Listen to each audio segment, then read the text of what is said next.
Welcome back to AM Northwest. Will they hit the jackpot or be left sorting through piles of junk? Storage Wars returns for a new season as bidders battle against each other, hoping to turn abandoned lockers into big profits.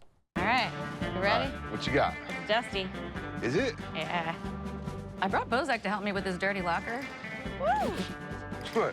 And find out if it's worth its weight in dust. Oh my God. All right, let's do it. All right, what you got? Oh, Wrapping paper. Those are cool. Yeah. Little depression glass.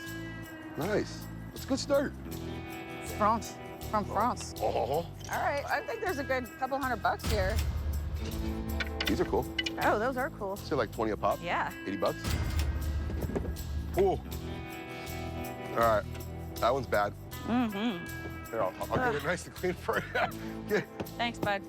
Chairs are worthless. Four. Here to share more about the new season of Storage Wars, we welcome Brandi Passante. Brandi, how you doing? I'm doing well, thank you. Good morning. Good morning. What do you think about this new season? What can viewers, fans expect? We have hour-long episodes this season. Oh. So it's, yeah, a lot more room to see a lot more fun. You know, I think we've been able to add just, you know, some of our little hijinks in between. We went to an estate sale in an episode this season, and that honestly was a lot of fun. I mean, because I did really well at it. By doing really well, what do you mean? Like, what did you find? Was there one thing you found that you can reveal to us that was the ultimate coolest thing at this estate sale? We were buying like kind of large lots of items, and mine, just one item after the next, just turned out to be worth a whole bunch of money each one. Wow. You know, and yeah, so that was, you know, obviously very exciting for me. Yeah. You've been doing this since 2010. How has the show changed over time? How have you changed over the time? I mean, I've just learned, you know, as you go with anything, you know, you learn a little more each year that you do it, you know. So, you know, I think I have gotten, you know, a little better, you know, in passing. I don't know. There's, you know, the show has changed, you know, with characters, you know, Right. with buyers and things over the seasons.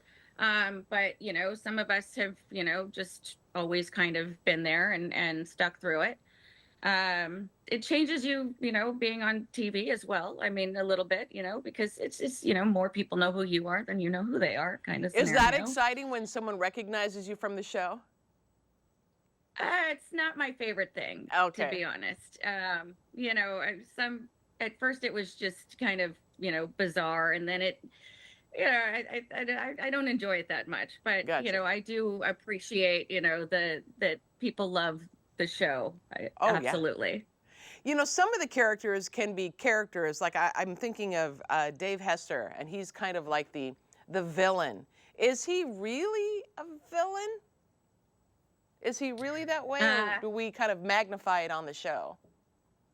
Absolutely, he is really that way. 100%. Mm-hmm. Yeah. Okay. Yeah. So Special that's fella. okay. Good one. Good one. All right. When you open a locker, tell me what it is you look for that maybe we can't spot on the show. Honestly, I mean, it's not a difficult thing that you have to learn. You know, that if it's all packed in garbage bags and there's just stuff thrown everywhere and it's dirty, I mean, you're probably not going to win big on that one. You know, if it's packed neatly and the furniture is wrapped and it's in, you know, nice bins, then, you know, there's probably going to be one or two good items in there. You know, you're probably pretty sure. You know. What is the strangest thing you've ever found in a locker? I always go back to, you know, when I first started buying units. I think it was one of my very first ones. I found old photos from the 1800s of dead people. This was just a tradition that they used to have, where they, you know, they wanted to capture their soul or something along those lines. And I was just honestly kind of creeped out by them, and I kept them for a bit, and I just didn't want them around, so I threw them out, and I Yeah. found out later that these are collectible and worth a lot of money. Oh, So it's with anything in this business, that's another thing that you have to learn, that maybe you should hold on to it and do a little right. more research. What has been the Even if it's wildest, weird. even if it's weird, yeah, you have to kind of get past your own judgments, right? So what has been one of the Yes. wildest or most fun items that you found? Ah, you know, over this, I don't know. I mean, I've found so many kind of bizarre things that you wouldn't think are worth a lot of money, and it's, I found a toilet shaped like a mouth, that was worth a lot of money. It was more like of an art kind of installation. It was like a urinal. It's shaped like an open mouth. That was actually featured on the show. I don't know, like a gold lame horse head and a samurai helmet.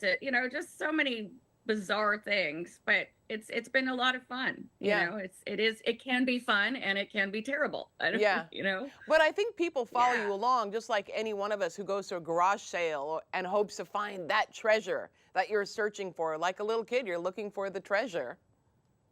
Absolutely. And I think that that's one of the elements from the show that people love so much is that, there's a competition and people can learn about something that they may not have known about, Yeah. some fun items. Yeah. We want to let our viewers know Storage Wars airs Saturdays at 9 p.m. on A&E. Thank you so much, Brandi. Great to talk with you. Thank you. It was good to talk to you too. All right, we'll be right back with more AM Northwest. Don't go away.